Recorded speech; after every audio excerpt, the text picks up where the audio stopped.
Good morning, or whenever you're listening to this. I'm just doing this really early in the morning.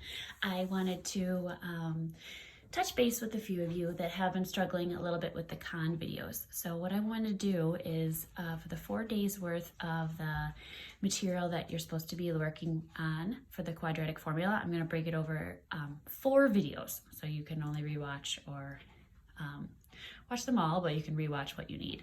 So here's a basic step-by-step of what was kind of expected this week about the quadratic formula. So the quadratic formula specifically is used to help us find roots. Again, roots can also be known as x-intercepts and zeros. We actually already learned ways that we can find roots. One of the methods we used was by graphing. We'd take a look at it on our calculator or graph it by hand and then actually identify where it crosses the x-axis, because that's our whole goal. Another method was to use a zero product rule. That was nice when it was like x plus 3 times x minus 2 equals 0.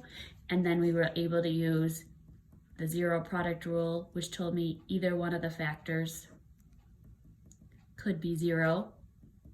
So then you could actually find out the 2 places it crosses the x-axis. Okay, so that was the second method. The third method was something when you had x squared equals 9, for instance. When we take the square root of both sides, we had to remember to do the positive and negative value of the square root of 9. So there were 2 values, positive 3 and negative 3. We could either write it as a positive 3 and a negative 3, or you can write plus or minus 3. So those are 3 methods that we've already kind of tackled to find zeros, x-intercepts, or roots. Our fourth method is to use the quadratic formula.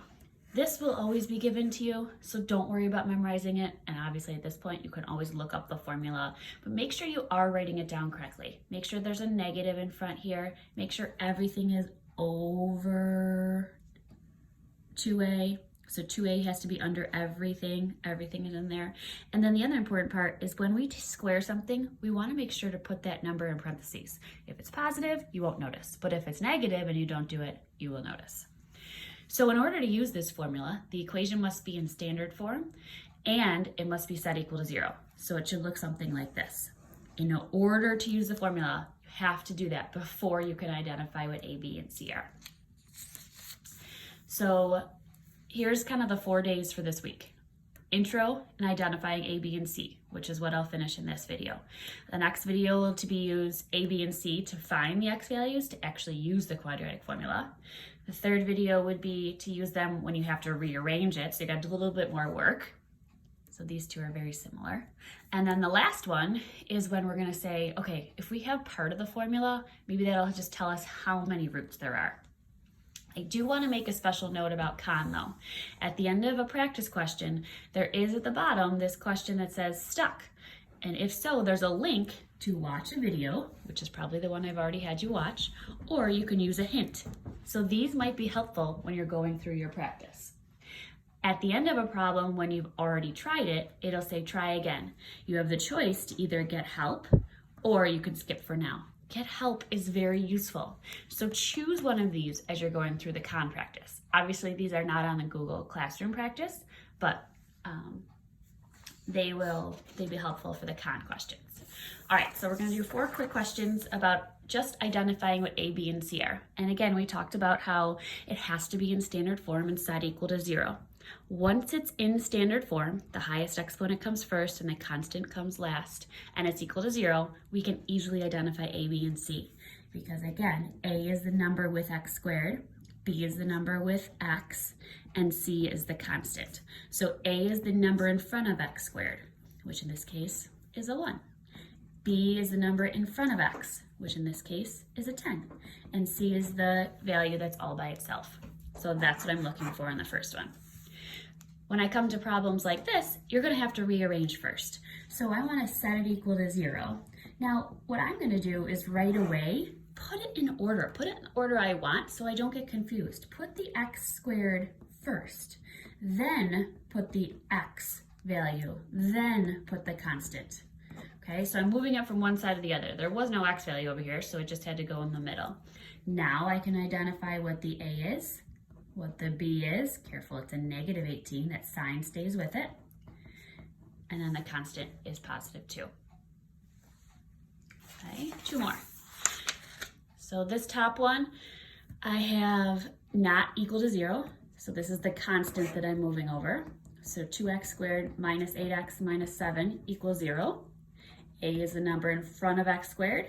B is the number in front of x. And C is the constant that's all by itself. Again, be careful of the signs. And the last one. This one right here, I have x squared. You actually have a choice because it's less to move to go over there, but honestly I prefer when the x squared is positive, so I'm going to move everything to the left side, but that's just a personal preference because I might be able to factor it or might be able to use another method easily, but honestly it will work for either, and we'll talk about negative x squareds in a different video. So let me move over both of these.